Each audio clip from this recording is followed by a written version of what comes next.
मैंने बकरी की गिनती की, मैंने भैंस की गिनती की।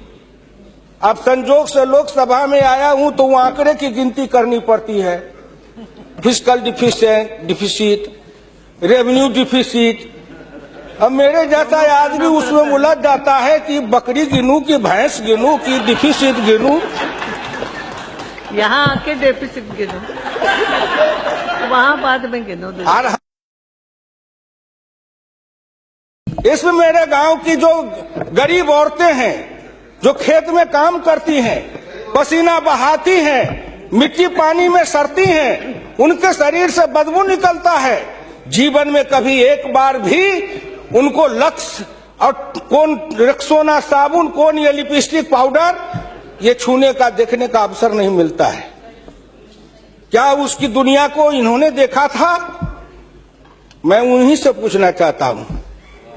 अब तो बड़ी बड़ी बात करते हो, आगे दिन पीछे गए, गुरु से किया न है तब पछतावा होत क्या, चिड़िया चुग गई खेत।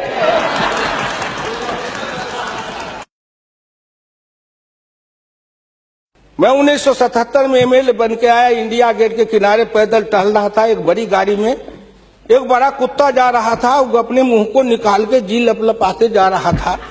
मैं गांव का आदमी खड़ा होकर सोचने लगा, कुत्ता जरूर कुछ कह रहा है। मैं एमपी था, कभी दिल्ली देखा नहीं था। मेरे अंदर से आवाज आई कि कुत्ता कह रहा है, क्या है तू गांव का किसान, गरीब, मजदूर, पिछड़ा, दलित, तू क्या जन्म लेके करने आया है? तुझसे मैं सौभाग्यशाली हूं। देख, मैं ठंड गर्म गाड़ी में बैठा हूं, केक खाता हूं, ऑमलेट कटलेट खाता हूं, गद्दे पर सोता हूं। तुमने देखा हिंदुस्तान, तुमसे अच्छा मैं हूं। उस दिन मुझे लगा कि इस हिंदुस्तान के बड़े लोगों के कुत्ते भी मुझसे अच्छी जिंदगी जी के रहे हैं, और मुझे उस जिंदगी से भी बदतर जिंदगी जिलाने वाले कोई नहीं है, आप हैं।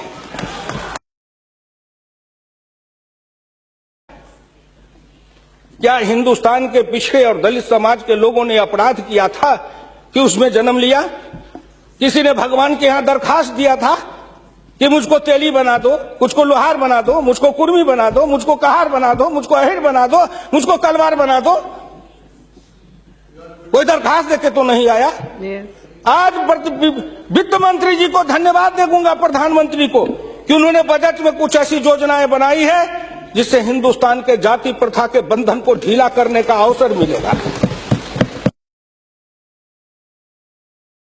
हिंदुस्तान के गांव के गरीब पिछड़े दलितों ने मिलकर कन्याकुमारी से कश्मीर तक, कामरूप से द्वारका धाम तक, इस आसान मान के साथ आपके शब्दों में, जिनको आप अपने ऑफिस के आगे चाय की दुकान खुलवा रहे थे, वो चाय की बेचने वाला, रेल के फुटपाथ पर पानी पिलाने वाला गरीब निर्धन, जिनकी मां मजदूरनी का काम करती थी, ऐसे के बेटा को भारत के प्रधानमंत्री की कुर्सी पर बैठाया कि नरेंद्र मोदी आएगा, भारत का प्रधानमंत्री बन जाएगा, गांव गरीब किसान मजदूर के भाग्य चमक जाएगा।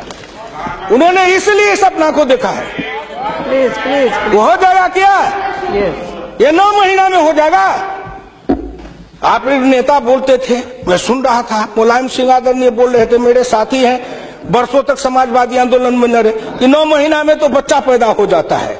मैंने कहा कितनी वैज्ञानिक बात कर रहे हैं, ये तो वैज्ञानिकता है, प्रकृति का नियम है, 9 महीना में बच्चा पैदा होता है। लेकिन जो बच्चा पैदा होता है, क्या वो बच्चा 9 महीना में फिर बच्चा पैदा कर देगा क्या?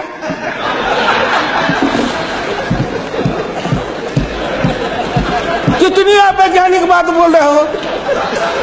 इस सरकार का 9 महीना हुआ, 10 महीना हुआ, सरकार पैदा हुई, अब क्या सोचते हो? आप क्या सोचते हो? इसलिए आपसे मेरी विनम्र प्रार्थना है, कहीं पर निगाहें, कहीं पर निशाना, न कुछ मिले तो कुछ कहिए, न कुछ मिले तो विरोधी में गए तो कुछ न कुछ तो कहना है ना, नहीं तो दुनिया कैसे देखेगी कि विरोधी का काम कर रहे हैं। इसलिए आपसे मेरी विनम्र प्रार्थना है, अगर विरोधी का काम भी करना है तो आप अपने नेताओं को कहिए कि कुछ दिन हमारे पास आए, 6 महीना ट्रेनिंग दे देंगे कि हम विरोधी थे तो क्या करते थे। अरे नाटक भी करिए तो किसी डायरेक्टर से सीख तो लीजिए, जो गरीबी का डायरेक्टर है उससे सीखे नहीं। और गरीबी का नाटक खेल रहे हैं। ये एक गांव में नाटक